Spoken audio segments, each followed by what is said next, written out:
I don't believe Solskjaer will bridge the gap at any point. I believe there is a distinct possibility that Frank Lampard will. I mean, ultimately, I had reservations for Frank coming into that job 18 months ago because I felt that his apprenticeship didn't afford him the experience levels to go into a situation when the real challenges came on.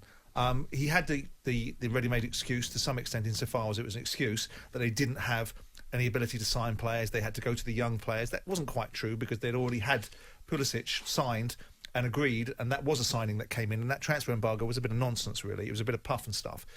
Look, you know, people can accuse me of not judging Frank Lampard by the same standards I've judged Ole Gunnar Solskjaer. Well, I was just going to say that. Yeah. I mean, is there an element of hypocrisy here, Simon? Come on, be honest with me. Not really, because you piled on it, Solskjaer. Well, let me tell you the reasons why there isn't. First of all, I questioned Frank's appointment from the outset and said that I thought it was a risky decision for Chelsea and a risky one for Frank Lampard, and I understood why Frank had taken it, not so much why Chelsea had taken it. The difference between Ole Gunnar Solskjaer and Frank Lampard is I have a belief, whether it's ill-founded, wrong, or out of place, that Frank Lampard will achieve things where I don't have the inherent belief that Ole Gunnar Solskjaer will.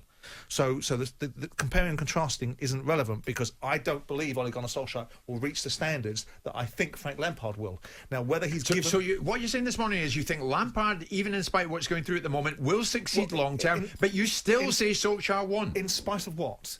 5 weeks ago, he smashed Sevilla into the next life, a side that hadn't been beaten at home in Europe, were handed their heads 4-0. Everybody was suggesting that they had fixed the malaise of last season, which was their inability to defend. And we're looking at a handful of games now where the wheels have come off a little bit. Their form has gone slightly. They beat Fulham last week. They didn't play well. They've stopped scoring goals. By the way, so have Liverpool. So have most of the top sides in this division had a downturn of form. Yeah, but you have to call it for hang on a what second. it If is. Solskjaer had said last night, we're not quite ready yet to compete for the title, you'd have been right into him this morning. Of course you have. I'm not. What? I have maintained that you're not listening to me. I don't believe Solskjaer will bridge the gap at any point. I believe there is a distinct possibility that Frank Lampard will. Now, whether that means Roman Abramovich is going to give him the time to do it, that's a different discussion. But my perspective on Lampard vis-a-vis Ole Gunnar Solskjaer is because of the very things I've just laid out. Now, is it good enough right now? Are players doing what they should be doing? Ancelotti said something very interesting about players adapting. He said, when we talked about James Rodriguez, good players adapt. Instantaneously good players adapt. Yet we'll then trot out the excuse in a different dynamic when it suits the different narrative for football people that players have to adapt to the league. Well, you're either a good player or you're not a good player. Either Ancelotti's right or Lampard's right? Because ultimately, whatever you want to set out is right at the particular time. I think Chelsea are struggling at this moment in time, but I think it's a moment in time.